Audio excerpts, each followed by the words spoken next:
من الوطن. ومعنى العنوان الذي عرضنا له في بداية الحلقة: يا عزيزي كلنا عند الانقلاب دواعش. الوطن قالت أن قيادات بالجماعة الإسلامية تنضم لداعش. كشف ربيع شلبي القيادي بجبهة إصلاح الجماعة الإسلامية عن انضمام عدد من قيادات الجماعة في السويس إلى تنظيم داعش الإرهابي في سوريا والعراق منذ 10 أيام فقط. وقال الجماعة الإسلامية أرسلت دواعشها إلى سوريا.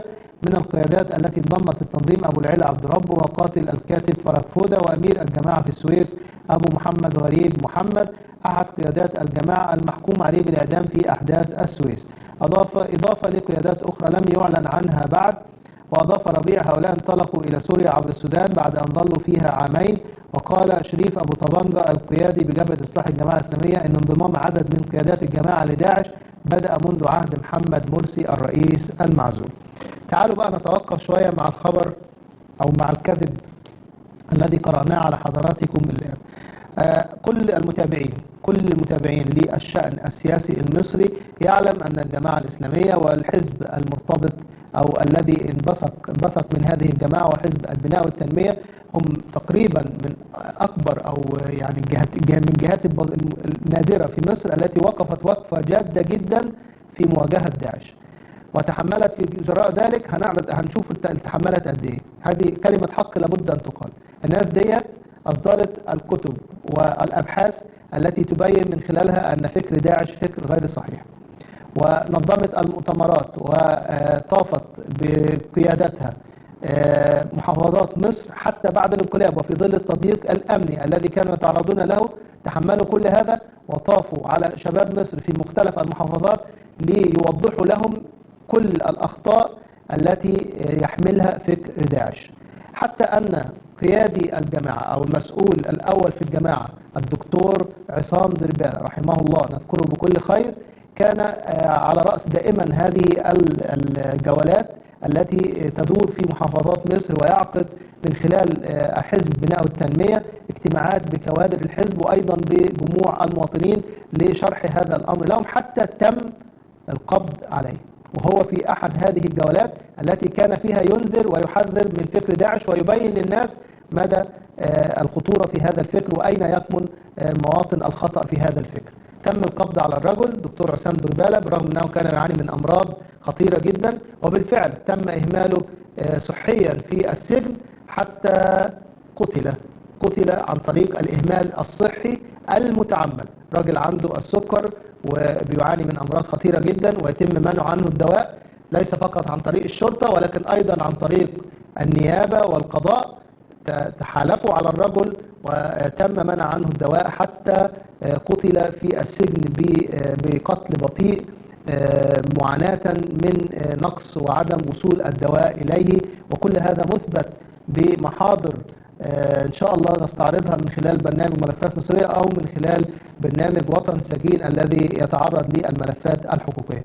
ده كان دور الجماعة الإسلامية والحزب حزب البناء والتنمية في مواجهة داعش. فعندما يأتي أحد ويقول أن الجماعة ترسل بدواعشها إلى سوريا فكل يعني هذا أمر هذا كذب اعتدنا عليه. هذا كذب اعتدنا عليه. مسألة الحاق أي حد بأن هو تبع داعش، الإخوان تبع داعش في مصر والجماعة الإسلامية تبع داعش، ويعني حتى بعض المرشحين على قائمة حب مصر وفي الانتخابات الأخيرة قالوا ان هم تبع الإخوان والإخوان تبع داعش يبقى هم كمان بيأيدوا الفكر الداعشي. حتى حزب النور اللي قعد من أول يوم مع الانقلاب وأيد الانقلاب وسار في خريطة طريق الانقلاب لم يسلم في الانتخابات الأخيرة من نفس الكذب وادعاء أنهم على علاقة بداعش وأنهم يمولون وينسقون مع داعش وأنهم وجه آخر لداعش. كل دوت احنا عرضناه لحضراتكم في البرنامج. يبقى احنا عندنا شماعات بتطلع لاتهام يعني اي حد محترم في مصر بهذه الاتهامات سواء ان هو تبع للاخوان واسموها ظلما وعدوانا التنظيم الارهابي ان هم تبع التنظيم الارهابي اللي هو الاخوان، واحيانا ينتقلوا من شماعة الاخوان لشماعة داعش، وكل من هب ودب يصف كل من لا يروق له بانه تابع لداعش. وقلنا لحضراتكم هنعرض لحضراتكم الجولات اللي كانت بتقوم بيها الجماعة الإسلامية وحزب البناء والتنمية في مناهضة فكر داعش. يعني حتى الناس بتعتمد بالكلية على أن الناس ما تعرفش، ما عندهاش علم، ما عندهاش خبر، فبيتهموا الناس جزافا وبناء على اتهام. كل ده طبعا الأسماء التي وردت في التقرير هم مجرد عملاء للأمن. أمن الدولة هو اللي بيحركهم، الأمن الوطني هو اللي بيحركهم، وياريته بيحركهم صح، بل بيعطيهم معلومات خاطئة، فبالتالي بيطلع يتحدث أي كلام. يعني هو طبعا لا يحترم أو ليس له صورة محترمة حتى يحافظ عليها، فهم أصلا عملاء للأمن ومعروفين إن هم عملاء مجرد أبواق للأمن، بيخرجوا يتحدثوا بما يملي عليهم الضابط اللي هم شغالين معاه، ولكن حتى ياريته بيمليهم كلام صح وكلام حقيقي، إنما يمليهم كذبا فينطقون بالكذب ويدعون أن الجماعة الإسلامية وحزب البناء والتنمية لهم دواعش، وأنهم يرسلون بالدواعش إلى، وكمان لازم طبعا يحط حتة في الآخر ما يكتفيش بيقول لك ده كمان من أيام الدكتور محمد مرسي. يعني إيه؟ يعني بالمرة مش هيسيب الإخوان في حالهم ومش هيسيب محمد مرسي في حاله، فلازم يحطهم في جملة مفيدة. هذا هو دائما دأب ومنهج الأمن الوطني وكذب الأمن الوطني والأذرع الأمنية والعملاء يعني التابعين لهذا الجهاز. الدستور أيضا تمارس نوعا آخر من محاولة تفريق الصف بين صفوف معارضي الانقلاب، فكتبت تقول: طوفان 6 أبريل يصيب الإخوان بالهستيريا بعد دعوتها للحوار مع كل الأطراف. معركة كلامية وهجوم عنيف دار بين حركة 6 أبريل وجماعة الإخوان بعدما أطلقت الأولى الدعوة للحوار الوطني مع كل الأطراف بلا استثناء، مطالبة الجميع بضرورة أخذ خطوة للوراء والوصول إلى نقطة حوار مشترك يشمل جميع أبناء الوطن وتياراته لتصيب دعوة 6 أبريل جماعة الإخوان بهستيريا. طبعا هذا الكلام من باب التفريق ما بين من يفترض أنهم يقفون صفا واحدا تجاه الانقلاب. احنا عايزين نقول حاجة، احنا ما تعرضناش من قبل لقضية الاصطفاف، ولكن احنا لينا رأي ان اي حد بيعارض الظلم او بيعارض النظام القمعي الفاشي الحالي في مصر، ايا كان الطريقة التي يريد ان ينتهجها، وايا كان الاسلوب اللي هو بيرى ان هو يحقق نتيجة، له منا الاحترام، طالما ان هو بيجتهد ويرى ان هو مثلا واحد عايز يرى ان مقاومة الانقلاب هي من خلال الثورة في الشوارع، وله اسبابه وله مبرراته.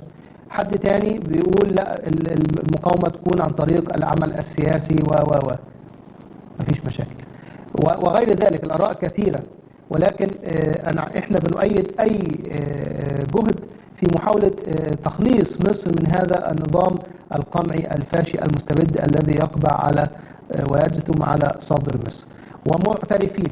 ولازم ان احنا نفهم ان لا يمكن ابدا توحيد كل الآراء على رأي واحد في كيفية مواجهة هذا. لابد يكون عندي رأي يمين ورأي شمال ورأي وسط، وبدرجات كثيرة جدا متفاوتة في اختلاف الآراء. كل هذا نحن نحترم كل هذا الاختلاف، وهذه هي طبيعة البشر. لا يمكن ابدا ان احنا نعتقد ان احنا سنوحد كل هؤلاء على كلمة واحدة جبرا وقصرا عن الاختلاف الذي وضعه الله في طبائع البشر. فما فيش اي مشكلة ان اي حركة تطلع تقول برأيها وتعبر عن الطريقة اللي هي تراها في تحقيق الهدف، وهو إزالة هذا الانقلاب أو إزالة وإزاحة الظلم أيا كان مصدر هذا الظلم. فما فيش أي مشاكل إن أي حد يطلع يقول برأي، والطرف الآخر ينتقد هذا الرأي، يوضح له أنه صحيح في هذه النقطة وغير صحيح في هذه النقطة، من باب النصح والتناصح وتوحيد، محاولة توحيد الصفوف على قدر المستطاع بين الأحرار والشرفاء من أبناء شعب مصر. فالاختلاف لا يقلقنا، وجود اختلافات في الرأي لا تقلق أبدا أنصار الشرعية وأنصار الحق في مصر ومعارضي الانقلاب والظلم أبدا، وهذا أمر طبيعي وصحي وليس فيه أي مشكلة، فقط أن احنا نضعه في إطاره الصحيح، من حيث أننا نعترف أن لابد من وجود هذا، وأن احنا حتى لو اختلفنا مع حد في الرأي بنحترمه وبنحترم الرأي اللي هو أدلى بيه وبننصحه. سواء الإخوان تنصح 6 أبريل ما فيش مشاكل، 6 أبريل ينصحوا الإخوان، أيا كانت الأطراف اللي بينها تناصح، فهذا أمر ليس به أدنى مشكلة. في عجالة نعرض لأمر آخر الحقيقة مخزي جرى على أرض مصر بالأمس، ومن جريدة الوطن: القبض على 31 من حاملي الماجستير والدكتوراه بعد دخولهم التحرير. ومن المصري اليوم أيضا نفس الخبر: مطاردة حملة الماجستير والدكتوراه والقبض على 4 بالتحرير. 10 مدرعات تغلق الميدان لفض المظاهرة وتحويل المرور لجاردن سيتي. وكما نرى في الصورة هذا الرجل الذي ملقى على الأرض ويضرب من قبل رجال الشرطة حامل للماجستير أو الدكتوراه. رجل يعني بذل الكثير من عمره ووقته ومجهوده من أجل الحصول على أعلى الدرجات العلمية، ثم يعامل هذه المعاملة من أفراد الشرطة. معنا تقرير نختم به هذه الحلقة في موضوع أو في أمر التقارير اللي معانا. آخر تقرير معانا النهاردة من رصد حول فض هذه المظاهرة في ميدان التحرير.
زي ما شفت حضراتكم الناس واقفين على الرصيف قدام مجمع التحرير، لا قافلين شارع ولا غيره، وشايلين صور قائد الانقلاب وبيوجهوا له رسائل وابنائك ومش ابنائك. لكن برضو طبعا ده ما عجبش الشرطه، و31 كما جاء في خبر جريده الوطن من حاملي الماجستير والدكتوراه يتم القبض عليهم.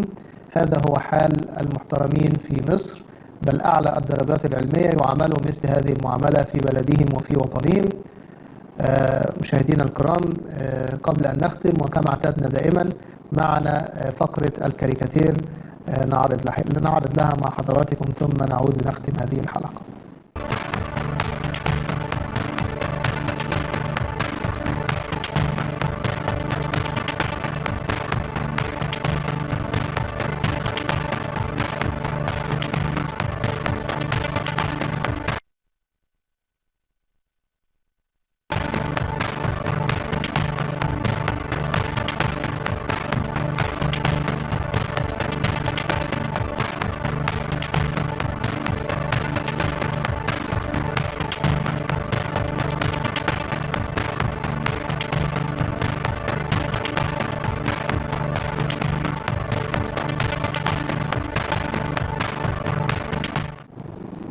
إلى هنا مشاهدينا الكرام نكون قد وصلنا لنهاية هذه الحلقة من ملفات مصرية، إلى أن نلقاكم غدا على خير. نترككم جميعا في رعاية الله وحفظه وأمنه، والسلام عليكم ورحمة الله وبركاته.